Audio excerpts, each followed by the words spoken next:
that they're making to him are saying that he's not allowed to be on the podcast.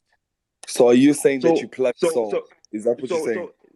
so, let MacG tell the story. I want Chillers to say, "Yo, MacG, tell the story about actually how Nota helped you keep Saul," because all those offers were being made in the first radio cycle, and MacG came to me. He said, "Listen, I cannot afford to pay this guy what he deserves and for the value that he's bringing in. And I'm already seeing that he's already feeling like he's underpaid and whatever. And you could tell from the attitude that Saul has on the show. Like every single time he talks about, oh, MacG just bought this or just bought that or just, you don't pocket watch your employer. You know what I mean? And do that, to try and make them seem as if they're exploiting you or anything else. So I said, listen, the only way to solve this problem is that if Saul is money hungry, let's solve his money problems. Let's find other opportunities where he can make money so he can still be committed to the podcast, right? And not need podcast money to live. But then So didn't you say that he has more than enough gigs and he's now performing he does. everywhere and he's Now he booked does. and busy? Now, remember, this conversation was in January. Prior. Okay, I hear This was you. in January. You understand what I'm saying? So during that time, right, we did whatever we could to ensure that he doesn't take any of those offers. And then the only radio station's management, right, that was willing to give Saul an offer where he could be on their radio station and still be on the podcast is Kaya FM.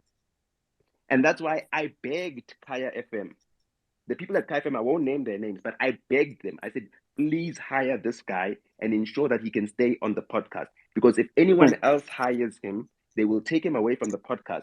And that will do a lot of damage to the podcast and MacG. Now, let's speak about MacG and the disparaging comments he made.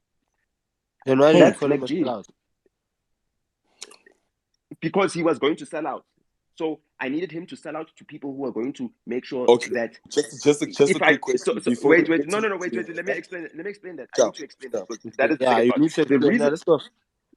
The reason why I called him out and I was very aggressive, even though I also assisted him in getting that opportunity, right? Sure. The reason why I called him a sellout is because I knew that he would take it personally and try and prove me wrong. And that would make him loyal to the podcast. He wouldn't. He would know that. Because even on the episode today, MacG was like, "Yo, ever since they said you're a sellout, you're going hard, eh?" and that's why. That's why. So that's what MacG we and need, bro. That's what we need to see, bro. You need to, dog.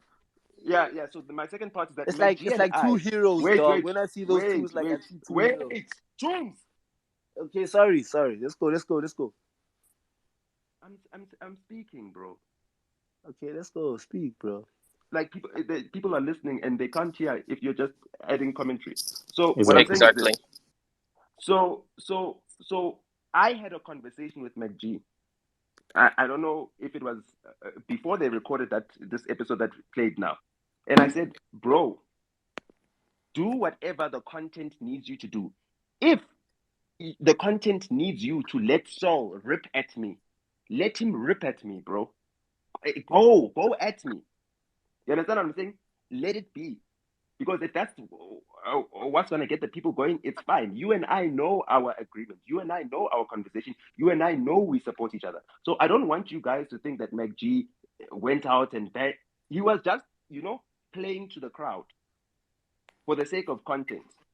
You understand? Right. But so now, at the same time, wait. But if you look at how MacG was criticizing me and saying all those things, that he's always been critical, dog. They've made jokes about me. MacG said, yo, Nota and Siggy Mazwai should be together. They both don't have kids and they've got too much time on their hands. He always uses me as someone he can throw jabs at and banter at because I'm his homie. He knows that I take that and True. I laugh. That's funny. You understand what I'm saying? So for me, I never mind that. So MacG saying what he said, he wanted Saul to say what he wanted to say, and it was Saul, a way of getting Saul to actually vent because he wasn't going to do it willingly, basically. Exactly. And did you hear how Saul vented? Instead of venting Ghost at Lady me, even had to interrupt him, like, okay, like he was touched, bruh. He's really touched about what you said. That's why I actually wanted to ask you about it. Like, how do you feel about his angle? Because at the end of the day, Sharp, okay, cool. We see the flaws in someone's character. I told you how I feel. However, No, I told you how I feel. I told that he exposed himself by using women to insult me. Insult me. And I've said that the other time someone was swearing at me, saying all these things, and I said, bro, you can insult me any way you want to. But don't use women to insult me. Yeah. You understand? I didn't even say that. I said, don't insult my family. Don't insult the women in my family. I didn't even say. You understand what I'm saying? I'm saying, insult me in any way. You can insult me in any way. Offense is taken. It's not given. It's not given. Yeah. It's on the table. It's up to you if you want to take it. I didn't take offense, and I don't take offense. You know what I mean? Yeah. But anyone who was watching Saul knows how he speaks about women and knows that he'll readily use a woman's name to bring someone down. That's the thing. And that's the thing. And my father has a saying that he always tells me, and it's in its Xitsonga. It says, "Nyoka woyibona ayilomi. Nyoka yoyibona ayilomi." If you see a snake, it cannot bite you. MP.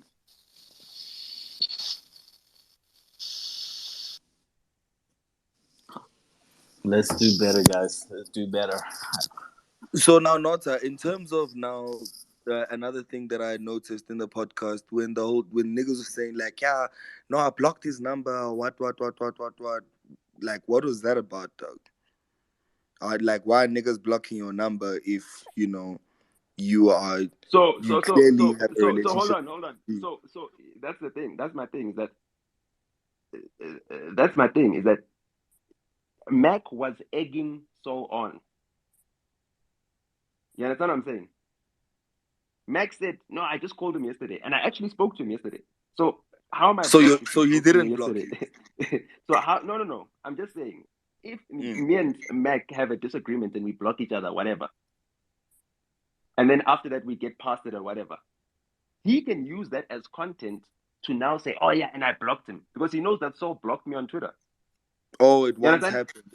Oh, okay. It's not. He blocked me, and I even said, "Oh, this guy blocked me. He's weak." You know what I mean? He's able to give people banter. He's able to make puns and everything else, but he can't come up with a comeback. He can't answer back to me. He's just saying block. You know? Exactly. Right. That's all my questions. I'm out. That's all I have to say about that. So that's the thing. You'll never have me on record disparaging MacG. Why? Because I don't need to disparage MacG because me and MacG, we're homies. You understand? If I feel some type of way about something he says, I will go to him privately. Same thing. MacG, when he was having his beef with Heavy K, I did not comment on that beef. But you know what I did? I called both of them on the side, and I said, no. You guys are being put up to this fight.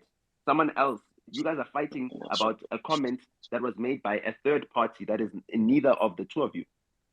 Heavy K is fighting with MacG because a Black Coffee said Heavy K said his album is pop, and we know Heavy K didn't say that. You understand what I'm saying? So the Grootman set them up to fight. So that's the whole entire thing. Is that maybe sometimes we can do things for content, for controversy, and everything else. But us personally, behind the scenes, we need to know where we are at. Now, let me give you an example. Look at Julius Malema and Fikile Mbalula. They're in opposing parties, right? But when it's either one's birthday, they are both there. But when they talk about each other's parties, they are opponents. All is fair in love and war. Yeah. No, I think that's